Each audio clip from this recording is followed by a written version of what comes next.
All Okay, right. hey, Ryan, it's been a while since we've had a chance to do some It's recording. been too long. It sure has. So we've got here we are in the middle of summer. Both of our families are really busy doing a bunch of cool things together.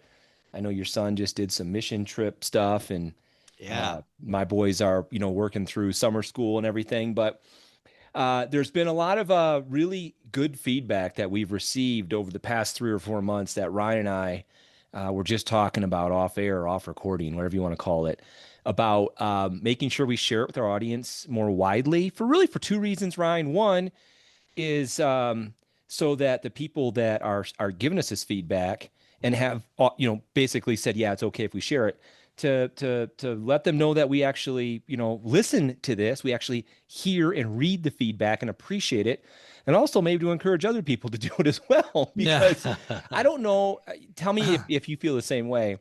I think more than anything else about this podcast, the feedback that we get, and it's been primarily positive, has probably been the biggest motivating factor for me having this podcast. Yeah.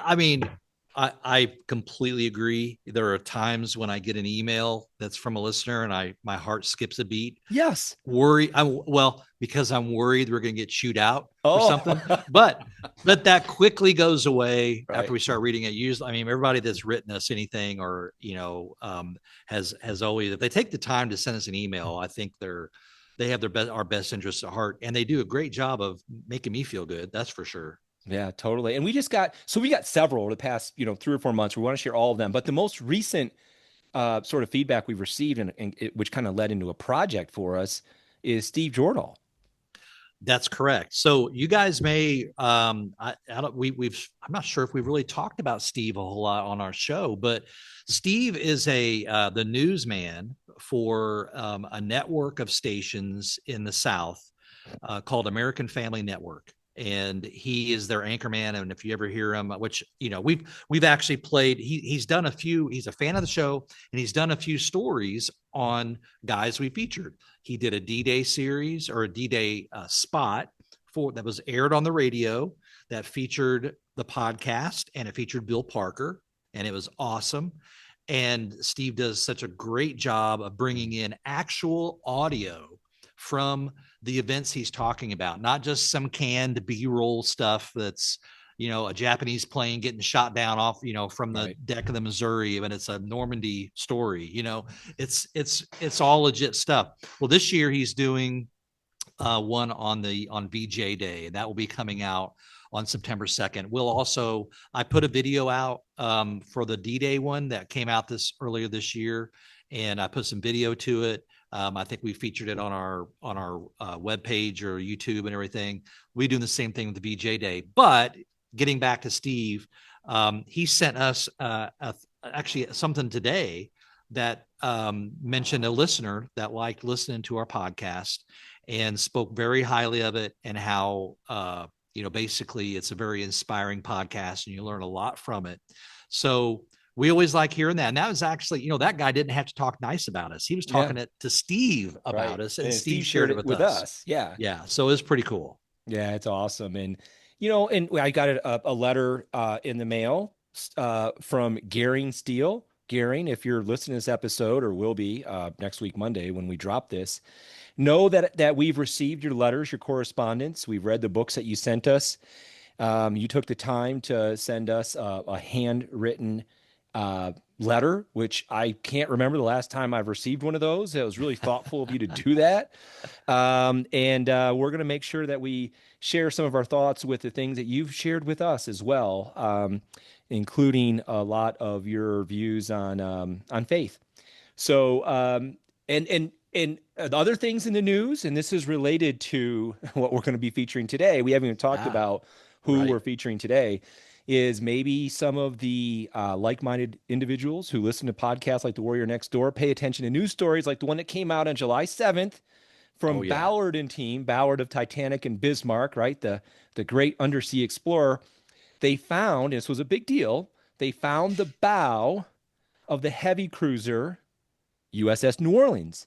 And for those who have listened to our show for a while, you'll know that Ryan and I have exhibited a lot of pain and angst into how do we handle Yeah. so for our listeners who maybe just picked Yeah. up this Provide some episode or haven't done background. it. Yeah. In 2007, I was invited to a reunion for the USS New Orleans in Washington, D.C., where myself and two of my coworkers at the time, it wasn't Ryan. Ryan, you couldn't make it because you had family issues. You had kids that No, were really young, or Noel Hudson was about to be born. My that's son it. Hudson was about to be born. Yeah, it was an important thing, right? Yeah. Because Ryan Right. definitely would have gone if he could have, but he couldn't have. He didn't go. So I brought in a couple friends of mine. One who reached out to me is Craig Whitted, and the other one was Chris Yeah. Dixon. And so we go to New Orleans and we interview, oh, geez, almost 20 veterans from the USS New Orleans, which is a highly decorated ship. In fact, uh, ships in World War II had what was called battle stars. If they participated in a significant action, they got a battle star. The ship that participated in the most number of battles in World War II for the United States was the USS Enterprise, with 20 battle stars. Well, right behind it in third place, tied with other ships like the USS Minneapolis, is the USS New Orleans with 17 battle stars. This ship had been there and done that. And early on in the war in 1942, November of 1942, to be precise, it was engaged in the Battle of Tassafaranga and got the bow of its ship blown off, where over 180 men in the bow of the ship sank in that bow as it got blown off.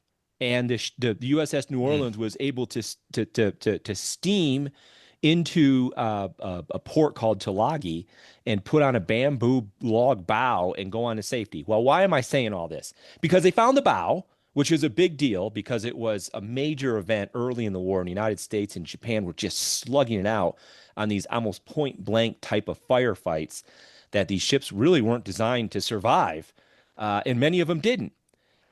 So, what does this have to do today? Well, the person who invited me and Ryan to be a part of the USS New Orleans reunion, and we have interviewed over 25 people, and we haven't been able to figure out how do we handle 25 people. We can't have 25 separate interviews. We're still working on it. But the woman, her name is Julie Maddox. She was the owner of Sage Geodetics. I'm a geophysicist, as our audience knows. I was working with Julie on a project, and we got talking about history, and she found out about Ryan and I interviewing these veterans for the Library of Congress. She goes, I have some people for you to interview. Would you like to Wow. travel to Washington, D.C. and interview these guys? So we did. So the person we're featuring today is Julie Maddox's father, Charles Berglund, who served on USS New Orleans. Now, he came on the New Orleans in 1943. This is after the Battle of Tassafaranga, after those huge cruiser actions in Guadalcanal. But the USS New Orleans still had a lot to do. And today, we're going to feature him telling us those stories. So, are you going to be talking at all about the Battle of Tassafaranga, or are we just going to jump in after that? Because it sounds like he came aboard whenever it was back in the States getting repaired, Yep. right? You Okay. you got a good point. I wasn't sure how to handle it. I think it's a good way to handle it right now. He joined the USS New Orleans in 1943 after it had its bow repaired from the Mhm. Battle of Tassafaranga in November of 1942, and I think it wasn't until April, which isn't all that long, of 43 that it was able to steam. And it had some members of the crew were crew members during Tassafaranga, and also USS New Orleans was at Pearl Harbor. I mean, it was literally there when Pearl Harbor was being attacked. And there's a lot of amazing stories about that we're going to save for later series with other veterans in other ways because we're not going to, we want to save some of the juicy stuff as well for future series. But for Charles' case, he and a bunch of other freshly minted sailors came on board in 1943, and then they basically would wreak havoc across the Central Pacific with Halsey on Task Force 58 and 38, and whichever one it was called when the different admirals were running it. And they would just fight in all these battles at Truk, and they would get in Mm. duels with other Japanese cruisers and aircraft carriers. So you're still going to hear some really cool stuff about New Orleans, but you're not going to hear about the early stuff with Tasfaranga. We're going to do that later. Yeah, because like you said, with over 20 veterans interviewed, that would take 2 years Yeah. I mean, easily to Yep. feature that many veterans, and it would be back to back to back. People might suffer from New Orleans fatigue after a bit. Yeah, I think, they might. And some of this for our audience, some of the things that Ryan and I've talked about is I did make a compilation DVD that I can Yeah. strip the audio from that does that. Or we could feature maybe a handful, a subset of some of the vets that were kind of the old breed guys that were there the whole time. That is for a future day. For today, we are going to bask in the glory of Charles Berglund. I interviewed him in Washington, D.C. in May of 2007. And I would end up attending another large reunion, their last reunion, actually, 3 years later in 2010 in Austin, Texas. But this is the OG.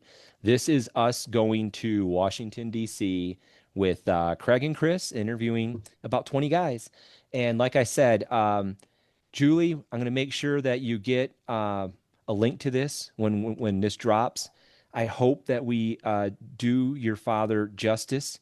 He is an amazing man, and I want to thank Julie Maddox while we're recording this for introducing us to her father and all the men that he served with. So, as an homage to the story on the July 7th story of the USS New Orleans and the bow being blown off, we're not going to talk about that. We'll save it for later.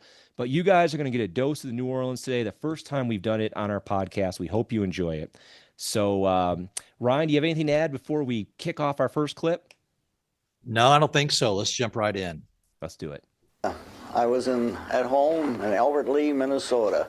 In fact, I was listening to the radio when they announced that the Japanese had attacked Pearl Harbor. And I was quite surprised. It just didn't dawn on me the consequences of what was going to happen. And so at the time, I was working at this one place called Rilco's, a laminated rafter company. It made these big glued beams for gymnasiums and things like that for the war.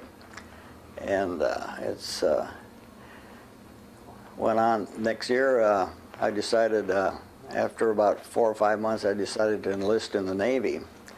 So in the summertime, I did enlist in the Navy, and they just told me to go ahead and go home, and we'll call you when the time comes. And so about 3 or 4 months later, they called me on November the 16th. It's a cold, wintry day in Albert Lea, Minnesota, and I left for Minneapolis to the recruiting station. This is November of 1942, so it's almost a year after Pearl Harbor was attacked in December of 1941. He was working. He was doing work that was associated with the war effort. He was actually building these trusses that were being used in military buildings. And then he ended up getting into the military. And what was happening in November of 1942 is the USS New Orleans, on the month that he got inducted in the military, was slugging it out with other Japanese cruisers and destroyers at Tassafaranga in Guadalcanal, getting its bow blown off, and ended up on this epic struggle for life and death. So he literally became a part of the war effort at the same month, the same year, when this event that we talked about, that the bow got blown off, occurred. So I kind of wanted to stop and just let that sink in for our audience. Now what you're going to hear in the next 2 clips is him going into training. He's going to talk about what he's going to get trained to do and ultimately end up on this ship that was fighting for its life the month he was getting inducted. At the end of boot camp, you're supposed to put down what you wanted to do in the service. Like I put down aviation, gunner's mate, machinist mate, and all that, but it didn't mean anything. At the time, they wanted a lot of hospital corps trainees for the Marines. So they just went alphabetically down the line, like A through F, and say, you're going to hospital corps school there. So that's where I went. You want to keep going? Then Gotcha. I got orders to, it worked out to my advantage not going to the Marines. They took the first few off the alphabet, and they sent me down to Treasure Island, California, to the hospital there. And then the guys at the end of the alphabet, they all went to the Marines this time. We heard this before. I think it was with George Friedenberger, maybe. He was talking about, you end up being friends and bunkmates with people that have the last name that start with the same letter as yours because everything was alphabetical in boot camp. Yeah. And that's pretty much what happened to him is he almost became a corpsman because the Navy trained the corpsmen who would fight with the Marines on all these islands. And for anyone who doesn't know, these corpsmen were incredibly brave individuals, whether they're in the Marines or the Army, and they would put themselves out there in enemy fire. And Yeah. many of them got wounded. Sometimes they were specifically targeted by the Japanese Mhm. to go out in these battlefields, especially in all the island hopping hell that the Marines were faced. But he was saved from that because of his last name being Berglund. So when they needed a group of people who would serve in the medical force or units, but not as a corpsman, his last name B allowed him to avoid that fate. But another one would still face him. It's not like he just got out of the way of any sort of dangerous thing. It was just a different type of dangerous thing. Man, in the haphazard nature of what path you end up taking in the military, just by the alphabetical nature of your name. Yes. I mean, it's I don't know. I mean, I don't have really anything profound to say about it other than it's literally luck of the draw, and you're not, whatever happens happens. But it's pretty crazy to think that it depends on what letter your name starts with. Yeah, I mean, if his name was, started with the letter D, he'd probably end up on Saipan or Peleliu or these other Mm. hellacious battles that you and I have covered with other veterans we've had. But he would end up being a medic that would serve aboard ships to help wounded sailors. His battle station would not be in the medical wardroom. It would be topside firing guns. But we're going to get to that later. In the next clip, we're going to talk about, or he's going to tell us a bit more about what he was, his introduction to the USS New Orleans. And I spent only a week at the hospital there at Treasure Island, and I got orders to go to IE Heights Hospital out at Pearl Harbor. And then they put me on the Allura line, this Matson liner, which was pretty nice, and went out to Honolulu on that one. I spent about 4 or 5 months up there at the hospital, and I said the wrong thing to the Chief Master at Arms out there one time. I didn't want to do it. The next day I was down there on the New Orleans, which was good. I really enjoyed it. It was a good move. And then I guess it was September 1st, and they're around for September 1st till January or February of 1945, I spent on the New Orleans during its campaign runs. Yeah. And so he just, a little foreshadowing, he's going to be on this ship till the end of the war. But it was August of 1943 that he would report to the USS New Orleans in Pearl Harbor. So he did not, the ship, when it had its bow blown off, was sent to Bremerton, Washington.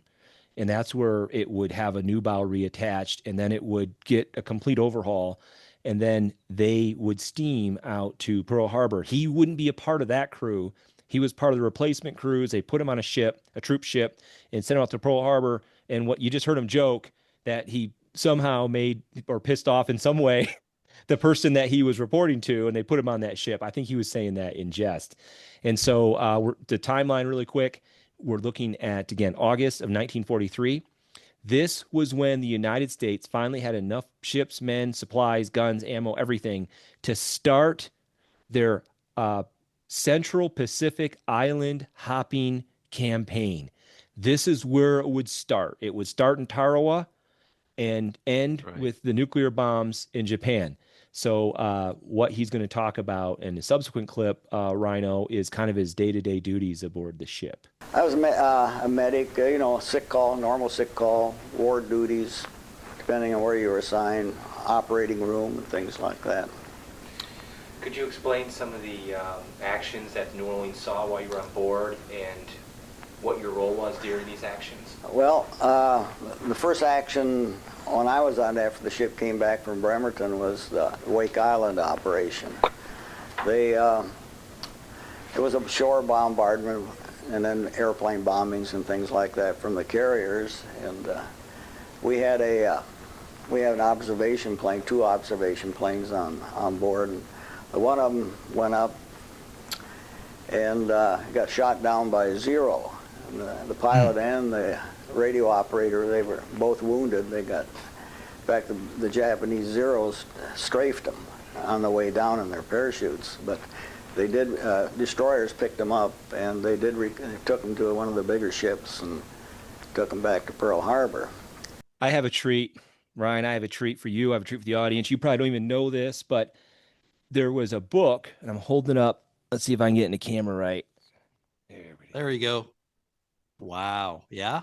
From Bremerton to Philadelphia, and it's written by Carl Hartzell, who was kind of one of the leaders of the USS New Orleans Association, and took it upon himself to this is a self-published book.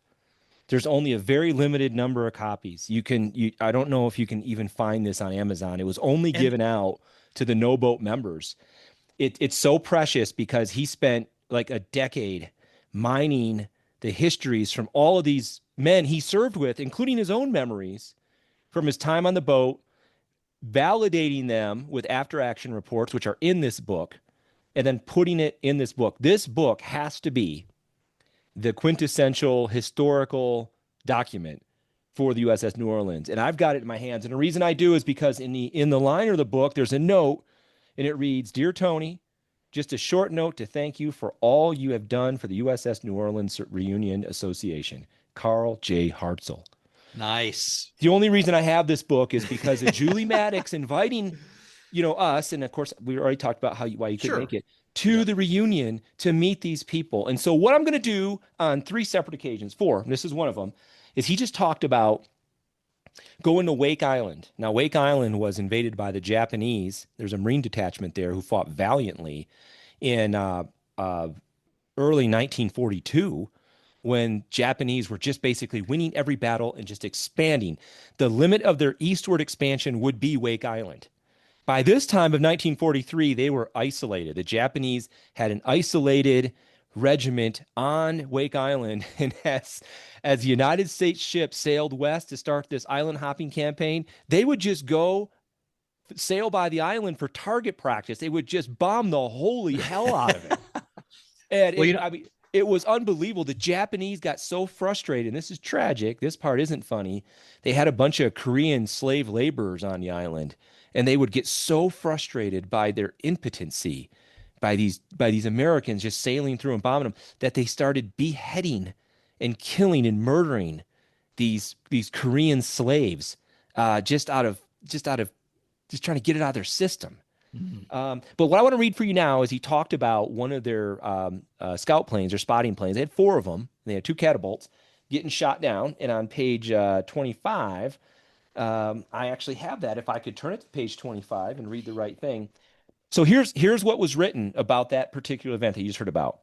He writes, "We finished our run and turned 100 degrees for another run. The aircraft and destroyers made strikes against shore batteries. We closed range slightly and when in position once again, commenced firing at assigned targets. Our spotting plane had been subjected to heavy anti-aircraft fire from the island, so he had returned to be closer to us while still being able to spot our fire. He was flying one of the old lumbering SOCs. I do not know what that is. Audience, if you know what SOC stands for, it's some sort of spotting plane, please let us know. Again, to quote Brinkley, quote, Lieutenant Roberts, so he was the pilot, Lieutenant Roberts was over the target in one of the SOC scouting planes from the ship. Lieutenant JG Jim Brigham was the other one. Suddenly over my phone came the word, there are 3 Zeros attacking one of our planes. It proved to be Roberts. Word came down, quote, they got him on fire. He's on fire. They got 2 parachutes. Well, at least they got out. Then came the maddening word, why the yellow devils are shooting at the parachutes. I relayed the word to Central Station gang, and they just stared at each other. Someone started cursing softly, too mad to do anything else. So Roberts was the person, and that's what this book is so special, is you can put names to these events. So the brave Lieutenant Roberts was spotting fire for the New Orleans, There were aircraft on the island. The Japanese Zero shot down one of the spotter planes and then strafed it in the water, which was quite frankly pretty common for both sides in the Pacific War to do as the war went on. So one thing I wanted to talk about for a second is kind of the timeline of Wake Island. Yeah. I mean, wasn't Wake Island like it fell like within a couple of days after Pearl Harbor? Yeah, I think it was like December 10th or something like that. It may have been. I thought it was early 1942, but basically it was part of that initial push when the Japanese bombed Pearl Harbor, invaded the Philippines, invaded Dutch Indochina. Um, so we can look it up very quick, but the bottom line is that Wake Island was something that was captured early. We actually have a Wake Island survivor that we'll feature at some point. He was featured on the History Channel presentation of the Battle for Wake Island. The Marines fought bravely. They also had shore batteries. Just a brief synopsis of Wake Island. With the Japanese rolled in there with their troop ships and destroyers, they were very overconfident. And our shore batteries just absolutely shellacked them, just sank a bunch of their transports, sank one of their destroyers. I mean, it was a freaking bloodbath. So the Japanese regrouped, brought in more forces, and said, all right, we're going to do this proper. And even then, after they silenced the shore batteries and got onto Wake Island, that small group, I don't know what size, I don't know the number of the men that were defending the island for the Americans at that time. It was much smaller than the invading Japanese force. Fought them to a standstill. Ultimately, the battle would be lost because the commanding officer for the Marines lost communication with his men fighting out on the island. He had phones running into this bunker, and the phone lines got cut, and he thought his men had all died. So he surrendered. But what was really happening is the Marines had surrounded this big pocket of Japanese on one of these little islets and were giving them the business. So that part was controversial, but the bottom line is we would come back to Wake throughout the war and use it for target practice. Now, this would have been one of the earlier sorties, so the Japanese had shore batteries and airplanes, and they could actually fight back. But as more of our fleet would work their way out to the Central Pacific through 43, 44, 45, by 1945, there's really nothing left the island. No one really left alive on it. And well, one of the things I was going to bring up also was the fact that about the time that they're going by Wake Island, with Charles aboard is, 1943. This was a full, a little over a year after Midway. Yes. So Midway was June of 42 and Wake Island fell before that. Mm-hmm. And so, we kept Midway and we were moving on. We had taken Guadalcanal by that point, which was when the New Orleans really suffered her big, her big battle in November of 42. And then this is, nearly a year later. And for the Japanese to still be there, I mean, they had to feel like they were twisting in the breeze. Yes. Because they could not be reached by their own supply lines. And that was a real problem. Guadalcanal is the same way.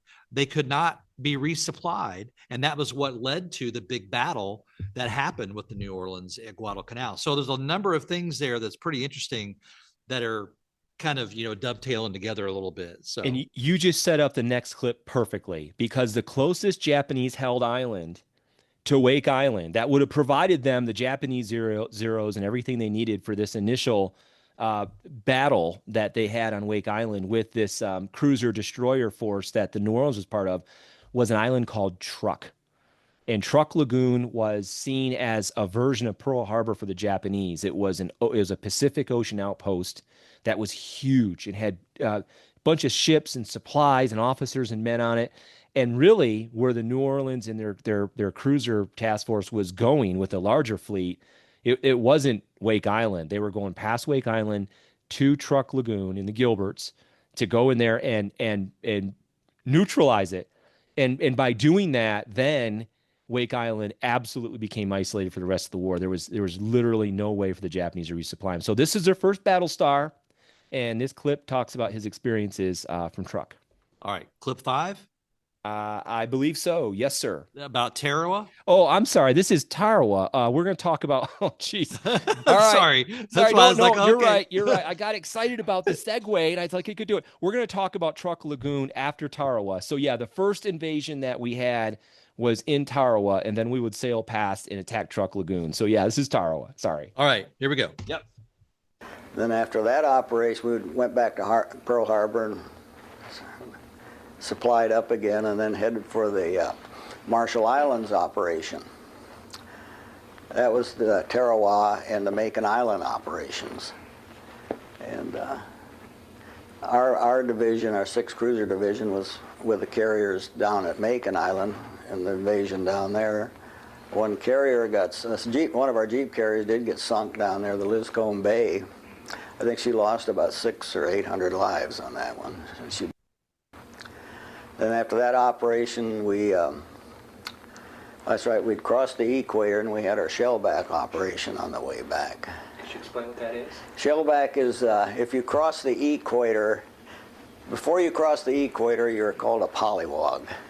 And then after you have the ceremony, you're called a shellback, and you go through initiation. It's kind of rough. They have a big canvas chute they make, and then they fill it with garbage and stuff. And you got to crawl through that, some of the things like that. Then there's the guys out there with the shillelaghs. They're beating on you as you go through. What's a shillelagh? They take like a fire hose and they soak it in salt water. And they beat you with these? Yeah. So it got pretty rough because they had one guy got pretty well cut up. So they put a stop to it towards the end because these guys were getting a little out of hand. But anyway. Yeah, you've heard Ryan and I talk about the shellback ceremony, ritual, gauntlet that sailors were subjected to when they crossed the equator. But Ryan, this is the memory out of all the people I've interviewed that talked about the shellback ceremony. It's Charles is the one I remember the most because of his description of the shillelaghs, basically fire hoses soaked in salt water that they beat the men with, and the officers, by the way. Well, what I think is interesting is when if you watch the video of this, which we'll have this as a video series on our website and on YouTube and stuff, but how as he mentions, the shellback ceremony, he immediately starts getting a grin on his face, and then you're like, can you explain what a shellback is? He's like, well, of course, And every one of these stories we hear from these guys, it's kind of similar, and it's like a no holds bar hazing, basically like like a fraternity hazing. But until someone starts getting wounds opened up and they decide they better stop, So in this book, from Bremerton to Philadelphia, that I'm referring to a couple more times as we go through these clips, there's probably 10 pages on the shellback ceremony, all the pictures. I think there's 2 pages on Tarawa on their first battle. So their first battle at Tarawa was 2 pages. He talked about the Lipscomb Bay. That was our first. That was catastrophic. I think it was a fuel air explosion that just absolutely destroyed that carrier, and a lot of men died on there. But then they would roll from there, cross the equator, go to Truck Lagoon. So now, after I set up the Truck Lagoon story 2 clips ago, let's go ahead and dive into that one. Then our next operation was down into the Marshall Islands. It was a combined fleet operation, lots of carriers and battleships and cruisers and destroyers. And that was, like you said, it was a Pearl Harbor for the Japanese. And I guess it was quite a surprise to them because they caught a lot of ships in there. And the carrier planes really took a big toll on those ships in there. We actually did help in sinking a ship coming out of there, trying to get out of the harbor there. But could you describe where you were during battle stations? I was topside battle station at that particular time, and it was kind of interesting because you could see them shooting at the ships off in the distance and things like that there. And could you maybe take us back and maybe give us some sense of what it was like to be topside when all these 8 and 5-inch guns were going off? When those big guns were going, it was noisy up there. You almost needed earplugs, but we didn't have any.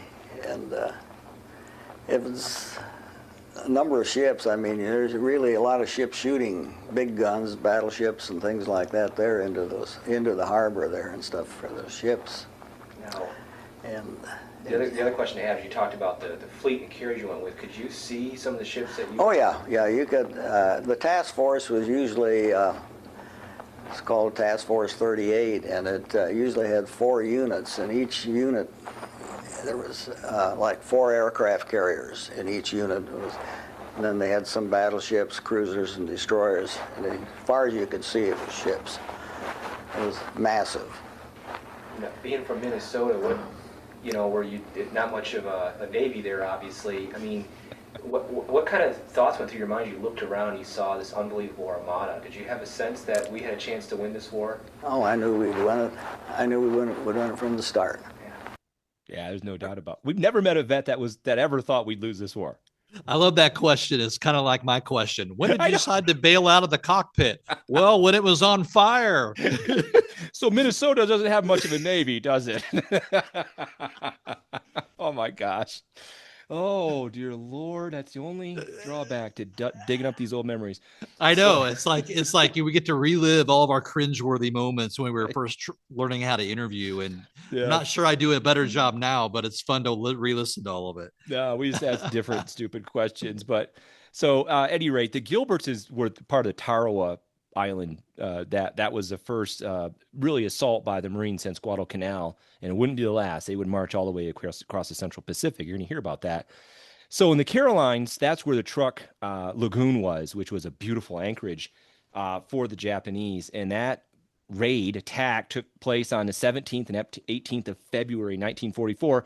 And in this book, I have an account. Remember what he just said, that they got into a duel, a gun battle with some Japanese ships. Well, and he could see the shells flying over their head, and he was on topside. That's his battle station. Yeah. So in this book, this describes what that ship was and what happened. So here we go. I quote, "We, on the other hand, were closing on the light cruiser Katori and the destroyer Mayakaze." So those are the names of the 2 ships at the New Orleans, along with the Minneapolis and a couple of other cruisers and some destroyers. Were going after these 2 ships. Many others were trying to flee the lagoon because swarms of American fighter planes were just going in there and just bombing the holy hell out of the place. They were trying to get out of there. So on their way out of the lagoon, the New Orleans and her cruiser force would catch up with them. And here's what happened. At an extreme range, some 17,000 yards, our destroyers opened fire without success. The Minneapolis and the New Orleans, which had 8-inch guns, opened fire at around 19,000 yards. That's 11 miles. So an 8-inch gun is no joke. Continuing with the main battery fire until around 14,000 yards away, approximately 8 miles, our target had been the light cruiser. Although the Jap cruiser was damaged, she could still fire her main batteries and was soon directing 6-inch shells our way. That's what you just heard Charles talk about. The Jap destroyer had also begun to join in. After about 20 salvos from us, and he writes in here, I don't know how many from the Minneapolis, the Katori rolled over and sunk. Large holes could be seen in her bottom as she rolled over.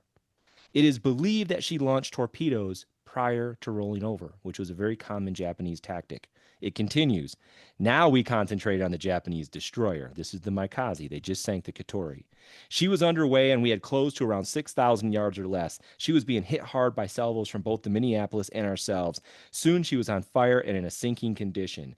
But she had also launched a spread of torpedoes. And by the way, audience, the Japanese had what's widely considered to be the best torpedo of World War II. Is called the Long Lance. It continues.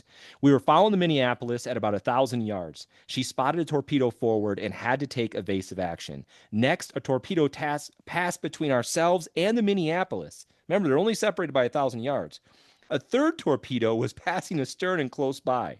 A U.S. fighter plane happened to be overhead at this time and radioed to us that a torpedo was heading directly towards the last ship in the column, which was the USS New Orleans. He strafed the course of the torpedo to alert the bridge as to its location. So he was strafing to showing them, this is where the torpedo is. The bridge saw that and took immediate action. And then it goes on to describe what they experienced as the ship was zigging and zagging and trying to avoid these Long Lance torpedoes. How terrible would it have been to have had your bow blown off by a Long Lance torpedo the year before, and on your first major action in Truk Lagoon, have another Long Lance torpedo slam into you? That would have been a pretty bad day. Now, it did not hit them, though, right? It did not. They were able to evade it, and he writes in the book, that the actions of that airman shooting at the torpedo so they could see where it was coming allowed them to take evasive action because they could move out of the way well before they were within sight of the actual wake from the torpedo. Man, can you imagine the quick thinking that has to be going on and all the communication that has to be going on and the coordination to get this right?